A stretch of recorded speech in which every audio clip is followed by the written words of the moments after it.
कैलाश पर्वत पर एक दिन माता पार्वती स्नान करने की तैयारी कर रही थीं। उन्होंने सोचा कि जब तक वे स्नान करें, कोई भी भीतर प्रवेश न करे।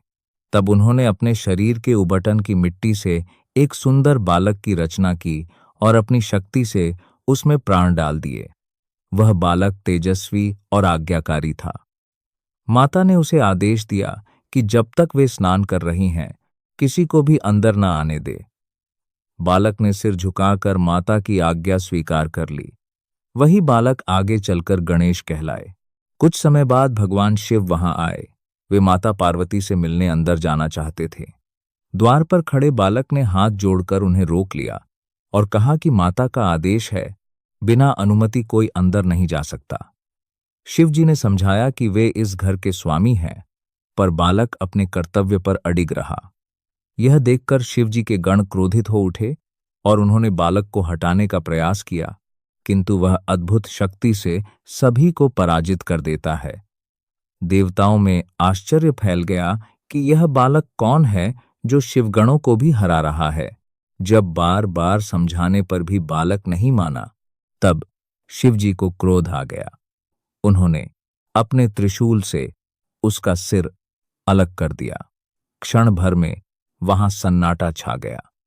जब माता पार्वती ने यह दृश्य देखा तो उनका हृदय शोक और क्रोध से भर उठा। उन्होंने भयंकर रूप धारण कर लिया और घोषणा की कि यदि उनके पुत्र को तुरंत जीवित नहीं किया गया तो वे समस्त सृष्टि का विनाश कर देंगी। उनके क्रोध से तीनों लोग कांप उठे। सभी देवता भयभीत होकर शिव जी से विनती करने लगे कि वे इस संकट का समाधान करें। तब शिव जी ने अपने गणों को आदेश दिया कि उत्तर दिशा में जो पहला जीव दिखाई दे, उसका सिर ले आएं। गणों को सबसे पहले एक विशाल हाथी दिखाई दिया। वे उसका सिर लेकर लौट आए।